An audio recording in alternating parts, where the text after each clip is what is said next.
This is Retirement Roadmap Radio with Mark Fricks from Master Plan Retirement Consultants. Listen in as we address your financial concerns and provide helpful solutions to put you on the path to achieving your retirement goals. And now, here is Retirement Roadmap Radio with your host, Mark Fricks. Hi again, and welcome to another episode of Retirement Roadmap Radio with me, Mark Fricks, your host, and our co-host today, as always, Mr. Tony Shore. And we are glad to be with you today. And we thank you for having us in your automobile or house or podcast today. We are glad to be with you.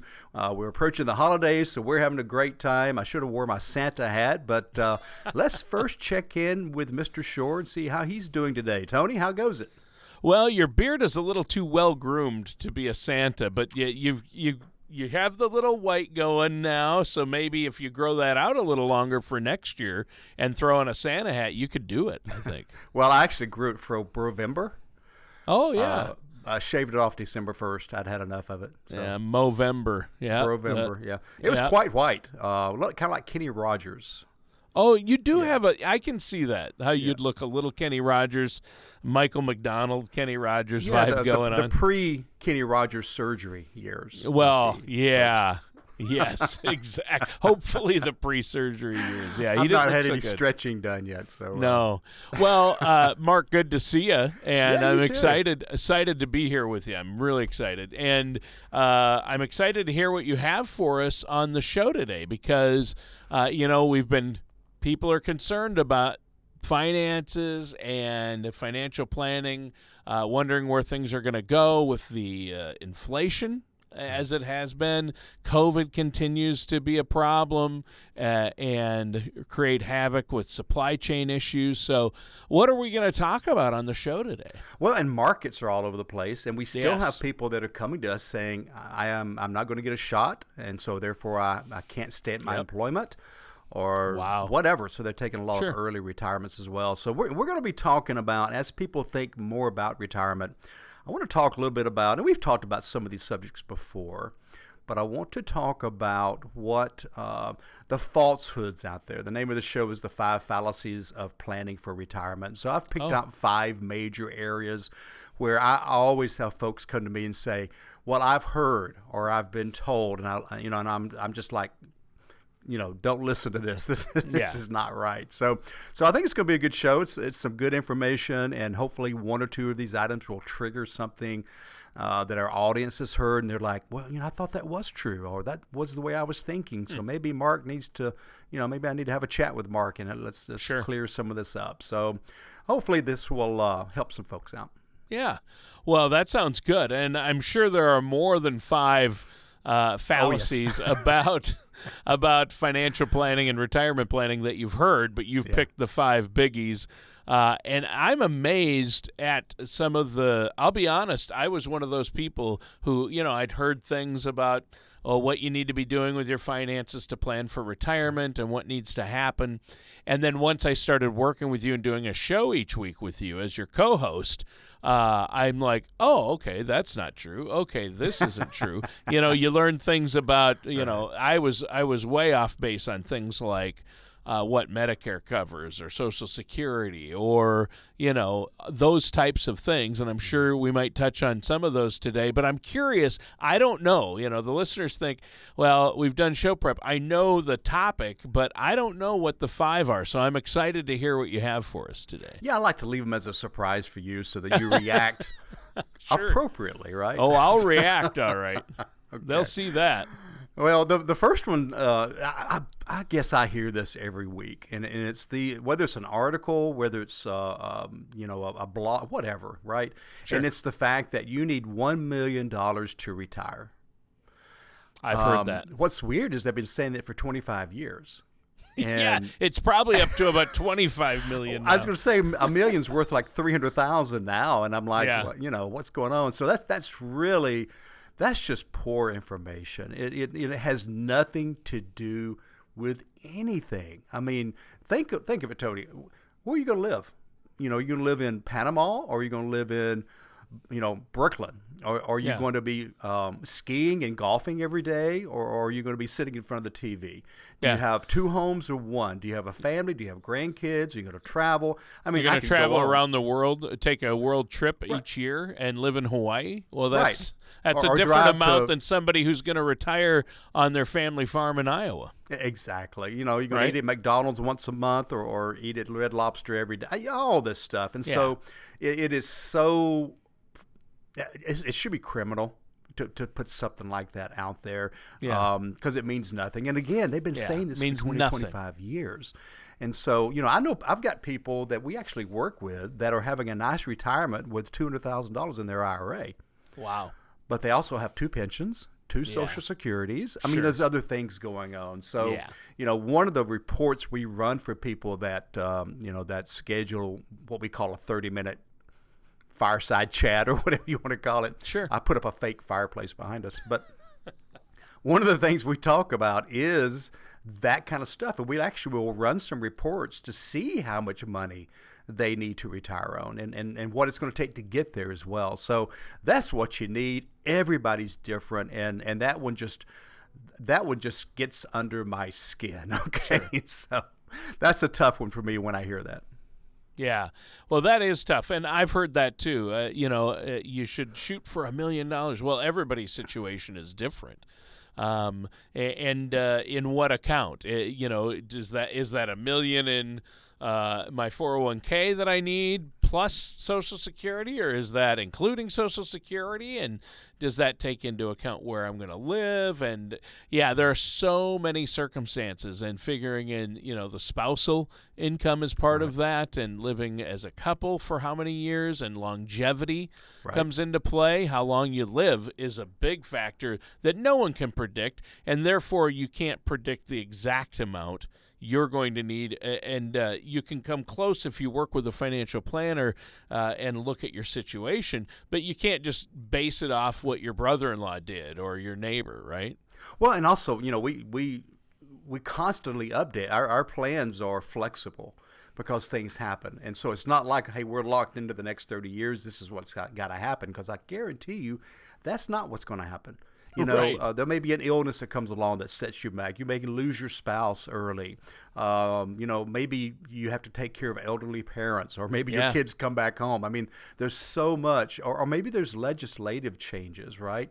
I love the saying that tax law is written in pencil. And so there's always going to be something different there. And Social Security, changes. How's it going to change? Yeah. Pensions, they say pensions are guaranteed. Just a couple of years ago, they cut existing pension payouts in Pennsylvania by 30% for a certain Teamsters union.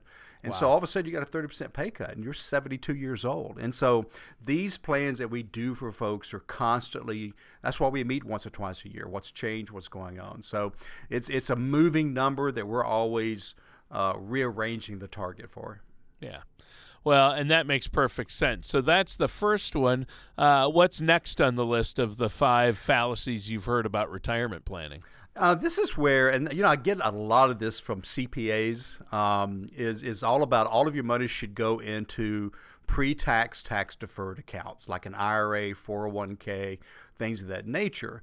And first of all, it's easy to do that. If you have a 401k at work, it disappears from your check before you see it. That's fine. But I can't tell you, at least once or twice every tax year, one of my clients will come to me and say, well, my CPA said if I put another $5,000 into my IRA, he or she can save me $1,500 in taxes. And I'm like, you're going to pay those taxes the rest of your life, though. And they said, what do you mean by that? I said, well, you're going to get a tax break today, this year, and you won't pay taxes on that money until you use it. But once that stuff starts coming out, it is fully taxable at whatever that rate is. And that rate plus in 5 the gains years are taxed. And the gains, the whole bit, everything that comes out. So I'm not saying you don't put anything into 401k or IRAs. I believe in tax diversification. I believe there needs to be some in pre-tax, sure, some in after-tax, like Roth. okay, and then some in that has no kind of a wrapping on it, just an account you can go to that has no penalties and things of that nature. So I believe that there's 3 different areas you should always be in when it comes to taxes, and this being a hero this year as a CPA. And by the way, I'm not talking to all CPAs out there. I'm just saying that I've heard this, and they'll come back, and that's fine to put a few thousand in an IRA, but I say, hey, if you're willing to give up a little bit of tax savings this year, use a Roth, never pay taxes again. So that's one I money get a that lot. goes into a Roth, you don't get the immediate tax break this year on that money. You have to pay taxes on that money this year. But when it goes into the Roth, then it grows tax free. Right. So you don't pay money, you don't pay taxes when you take it out on the principal or the interest gained. Never to be taxed again. Yeah, and if that's going to sit in there for a number of years, that tax could really build up, and you don't want a ticking tax time bomb when you retire and need that money coming out. Exactly. Yeah, that makes sense. Ed Slott's a colleague of mine. He's written several books. He's been on CNN and Fox News and all this kind of stuff. And that's great. That's the word he uses, is the retirement ticking tax time bomb or something like that. And he's talking about the ticking tax time bomb. Trillions of dollars that are in IRAs and 401ks that have to come out starting at age 72, whether you need it or not. Right. And then when your kids or grandkids inherit it, guess what? It's got to come out within 10 years. So there's going to be a lot of tax have to be paid. Yeah. It's huge, and it's coming. It's coming. So, again, working with somebody that understands not just investing but retirement and taxes is critical. And you got to minimize your tax burden in retirement. Yeah, I think that's counts the most. Yeah. The thing I misunderstood, and it basically ties in here, is one of the biggest fallacies I had heard or believed about retirement planning and income was, until I started working with you, Mark, was that, hey, when I retire, because I'm not working, my taxes are going to be much lower. So I don't have to worry about paying. Right. My taxes are going to be so much lower. That's why it's okay to have all my money in a regular tax deferred account, because my taxes are going to be lower in retirement anyway. That's funny. That's fallacy number 6. I mean, it really is. That is a huge one. And we were raised that way as advisors in the 80s and even into the 90s. You'll be in a lower tax bracket because you don't have as much income. Well, guess what? Today's retiree wants as much income. They don't want a 50% pay cut, because they're not sitting at home in the rocker. Right. That's pretty much out the door. Yep. Yeah. Good point. Yeah. Yep. So what's next on the list? We're at number 3, right? Yep. 3 on the hit parade. So 3 is why pay high fees for somebody to manage my money when I can manage it on my own? I've heard that question a lot. Yeah, and so I think people don't understand what kind of management is now available. Now, back in the 80s and 90s, mostly the 90s especially, but really those 2 decades. You know what the stock market averaged over those 20 years, Tony? What's that? Almost 18% a year. Wow. The biggest loss was 9%. Over the last 20 years, the market has averaged 6% through the end of last year, and the biggest loss was 36%. Yeah, 36%. Markets have changed. Okay, yes. So back in the 80s and 90s, when you could put all your money in a Vanguard S&P 500 index fund and just watch it grow with hardly no fees, yippee-ki-yay, it worked. Okay, but those days are gone, and so now we use something called active money management, which is basically using algorithms generated by computers to guide us. And what we have found is very interesting. Based on a study done in 2014. The average actively managed account makes 4% better and has a quarter to a third less risk. So you're lowering your risk, you're raising your return. They're still going to have losses. You still are taking risk. But if you're paying, let's say now you're paying 1.5%, you're making 4%, well, you're making 2.5% better. And over a period of time, that's huge, okay? Yes. And you're taking less risk. So you're not going to have as big of drops. Sure. So, I could go buy, and I'm not cutting Walmart down or Dollar Tree or whoever, but I can go buy a T-shirt at Dollar Tree, and it might last me 6 months. Or I can go to Macy's and buy one that lasts me 6 years. Now, I pay twice as much, but where's the value, right? Yeah. So, just see the forest. No, see the trees for the forest. Help me out on that, Tony. They can't see the forest for the trees, right? Thank you. Yeah, exactly. Well, that's a good point. And I think, I've read articles, and it wasn't that long ago. Well, maybe about a year and a half ago now, I read an article in Forbes, so it's probably even gotten bigger since then. Mm-hmm. But they said it's a minimum if you work with a financial advisor versus doing it on your own. For those who study and are knowledgeable doing it on their own, you'll still see a minimum of a 3% increase overall. There you go. By working with a financial advisor, and that's the minimum. And that's just working with your average financial advisor. And if there's anything we've learned on this show, Mark, you are anything but average, right?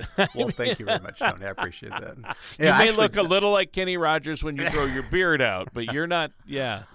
And actually, somebody else told me I look like Bill Engvall, the comedian. Yes, you do. Yeah. So you actually look more like Bill Engvall, the comedian, than you do Kenny Rogers. Yeah. And I'm almost as funny.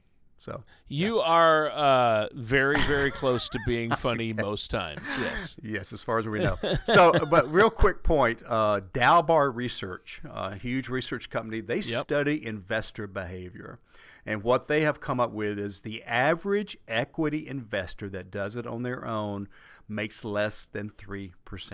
Because there's two emotions that drive them, fear and greed. Yeah. They get greedy when the market's climbing, when they should be maybe being fearful. What does Warren Buffett say? Don't buy until there's blood in the water or something like that. Blood in the streets, I think is what he says. Yeah, blood in the streets. Yeah, but most people don't have the cojones to do that, right? I mean, if Delta dropped to 20 cents on the dollar because of COVID, you should be buying. Yes. Not selling, Right. But it's tough for people to do that. So anyway. They say, and Dalbar, that study you're talking about, and we've talked about this before, Mark, is it's funny how most investors, especially the ones that do it on their own, end up selling when it's down and buying when it's high. That's right. It's because it's emotional investing. So their emotions dictate, and the majority of investors buy high and sell low, which is the exact opposite of what they should do. And they it's know weird. better. We all know it. They know it. We know it. But it just ends up happening because we panic. When we see the market drop and we're like, oh, this is just wait, it's dropped over 10%. More? 20. Oh, my goodness. It's going to keep going. I'm going to get out. Right. Yeah. And then the next day the market starts back up. Yeah. So. And they don't get in, and that's where they really get hurt is not knowing how or when to get back in. And Jimmy Buffett. Warren Buffett. We're not talking about Margaritaville. We're talking about Warren Buffett, who's one of the greatest investors and financial minds we've ever seen, said you don't want to try to time the market. It's not timing the market; it's time in the market. He said. I like that phrase. Yeah, too. I think like the three best. There's only like 3 great days during the course of a year in the market, and if you miss even one of them, you've missed the whole return for the year. So it's some great stuff out there you can read up on. So it's but again, and a lot of people come to me and say, I'm just tired of trying anyway. I want somebody else to handle this. I'm tired of worrying about it or whatever. So it's the SWAN plan. If you want the SWAN plan, which stands for Sleep Well at Night, you're going to work with a financial services professional who you can trust to get that plan in place, so you don't worry about the ups and downs of the markets. And not a commission based, but a fiduciary. A fiduciary who's going to look out for your best interests and make sure that you have a balance. Right. Very good. I think we're running out of time, so I'm going to jump into the next one here. Sure. Social Security. Mark, I'm going to take it at 62. And I'll say why. Because I'm afraid it's going away. Okay, well, if it goes away, I don't think they're going to grandfather you in if it goes broke. If it's broke, it's broke, right? There's no money there for anybody. So that's called taking it based on fear and not logic. Logically, it is our largest social program.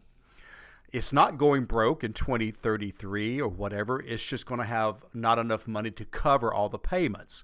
So theoretically, the payments will be 75% of what they should be. That's going to be for everybody, whether you're 62 when you took it or you're 70 when you took it. Okay. Yep. Number 3 is they're going to fix it. We've had 7 or 8 major issues with Social Security since it came about in the late 30s. And they're going to make adjustments. They're not going to let it. They're going to keep it solvent. Yeah, They they'll fix always it. have. So base it on numbers, base it on your needs, base it on what we said earlier, your income needs, your lifespan. Let us run a Social Security maximization report for you that's complimentary, and see when the best time is to take it. Maybe your spouse takes it early and you take it late. I mean, there's so many different combinations, and it can add $200,000, $300,000, $400,000, $500,000 to your retirement, even $1 million over a 25-year period. Wow! So don't mess around with it. And once you make a decision, it's pretty much irreversible. So be careful. Wow. Yeah, that's a good one. What's next? What number are we at here? Number 5, the last one, and don't know how deep we can get into this, but I've had so many attorneys I've heard say, probate's no big deal. You don't need a trust.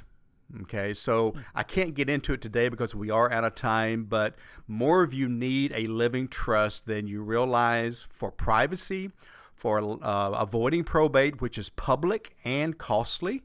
For mixed families, if you've got kids from a previous marriage and you want to make sure nobody gets left out, disinherited. If you have property in more than one state. I mean, there's so many reasons. Biggest reason is control. Greater control. This sounds kind of morbid, but greater control even beyond the grave to make sure your assets that you've saved so hard for are properly positioned and sent to where you want them to go whether it's 20 years down the road. So again, if you're not sure, talk to us. We'll talk to you about what a trust is and how it works and why not. Also, a trust will travel across state lines. So, whether you split your time into 2 states or whatever, it will work in either state in almost every situation. That's really good to know. Now, Mark, we actually do have a few minutes left because of when we started the recording. You and I chatted before the official. We chatted for a while before the official show starts. So we've got a few minutes here. So on that last one, I think this is a biggie because one of the fallacies you hear out there are, well, trusts are only for the wealthy. I've heard that. And that's not correct, is it? I mean, everyone who has any type of legacy to leave or any wealth at all, whether it's a tiny bit or a lot, a trust can really help save a lot of headache for your family and your loved ones, right? Yeah, it really can. We start considering a trust if someone has $250,000, $250,000. Now, we may not go with a trust at that point, but we will at least look at the situation. Yeah, and a lot of folks have at least 250,000 in retirement funds, or if they're 55 or older, most likely. Once you get to $500,000 to $1 million, it's almost. I never insist, but if they're looking for my guidance, I'm going to certainly, guide them that way. And we educate first, as you know, Tony. So we'll teach you what is a trust, how does it work, what's a will. Yeah. And make sure they understand why we want to do that. And you're doing that because you're a fiduciary, not because you're making extra money off of a trust. We don't make any money off the estate planning documents. It's strictly the attorney. So it's us guiding the process. Great point. Yeah, what you're trying to do is do what's in the best interest of your clients. Exactly. And that's why your clients stick with you and work with you, is because they know that you're going to look out for their best interests. And that's why that fiduciary question is a big one. If you work with a financial services professional, they should be a fiduciary, not just somebody trying to sell them an insurance policy, but somebody that's looking at the big picture. Right, exactly. Or looking to roll over their 401k and then you never see them again. Or maybe you see them once a year so they can make some sales and create some more commissions or whatever. So you really need the whole plan. Now, if you're 25 years old, save money. I mean, that's the advice. People come to me and say, "What should I tell my kids?" Pay yourself first. Yeah. Put money away first. That's the biggest thing. That's the big But one. as you start getting your 40s and 50s, you got to start lining things up, because every year Tony, I've said this before, I've never had anyone look at me in the eye and say, "I'm glad I waited this long to see you." Yeah, they always say, I wish I would have, if I'd only done this sooner. Where were you 5 years ago? Actually, I was right here. Where were you, right? Yeah, that's the thing. Yeah. Everybody, you hear that to a fault. Almost everyone who meets with you probably says that, or most of them. Almost everybody. Yeah, almost everybody. Yeah. It's crazy. I would assume. So now we're headed into a crazy time. I know busy time for you, but we're looking forward to the next year because I think it's important to get your finances in order. Yeah. I know that you usually set aside some time slots for our listeners to meet with you and viewers. Mm-hmm. How can they get a hold of you, our viewers and listeners, to talk to you and set up that? It's a no charge, no obligation consultation. Right. How do we go about doing that? Yeah, so we try to make it very easy. Number one is you can simply visit our website. It's very easy to do it there. It's masterplanretire.com, masterplanretire.com, and right there on the front page is a little button on the lower right-hand corner. It says schedule my appointment. You push that button and my calendar pops up. Now, I do have to apologize. Next week, not too many openings left. The week between Christmas and New Year's, I'm actually getting away. Sure. But I mean, first of the year, what a great time to start thinking about your future, right? Yeah. And so lots of openings in January. We can start with a Zoom call. We can start with a phone call. We can start face-to-face. It's up to you, but usually the first call is great on a Zoom because just kind of want to see what your worries are and what we do and see where to go from there. And then if it's a situation where I see, I see some problems, then we'll run some complimentary reports for you. And it will kind of really show where you're at and where the potholes are before they turn into sinkholes, as I like to say. So sure. So the masterplanretire.com is a great place.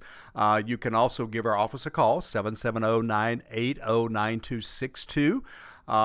You can actually, of course, you can pick up our podcast on Spotify. Where else, Tony, are they at? Amazon. Apple Podcasts, Spotify, and really anywhere where you can find a podcast. Just look up the Master Plan Retire and Retirement Roadmap Radio is what you look up, and Mark Fricks. Mark Fricks or Retirement Roadmap Radio. You'll find the show and subscribe to it. And that way you can go back and look for past episodes on topics you might want. You'll see in the titles, here's one on maximizing Social Security. I'll listen to that show. Or here's one on 80 IRA podcasts rollovers. Out there now? 80? What's that? I think we have like 80 podcasts out there now, something like that. Yes. Yep. So, Yep. At least. Yeah. Yeah. So we've done quite a few shows together, Mark. We've done one or two. So, but again, masterplanretire.com is a great place. And you can actually, I need to check my notes. I think I lost my note. I think you can type in the word master plan into your text message to 21,000. So type in 21,000 as the phone number. Use master plan as the word in the text, and within 10 seconds, our contact information will pop up as well. 21,000. Text the word master plan to 21,000. I believe that is correct. Yep. That's awesome. Yep. That's a great text service. So, Mark, great show. We're out of time. Is there anything else you want to add before we go? Just, again, if we can help you, if I can just answer a question, schedule a 20-minute phone call. I'll be glad to do that. It's all complimentary. In the meantime, happy holidays and Merry Christmas. Happy Hanukkah. I'm leaving out many, many more. But most of all, enjoy your family, your friends during this time. Be safe during this time. And in the meantime, always remember, plan well and prosper. Have a great day.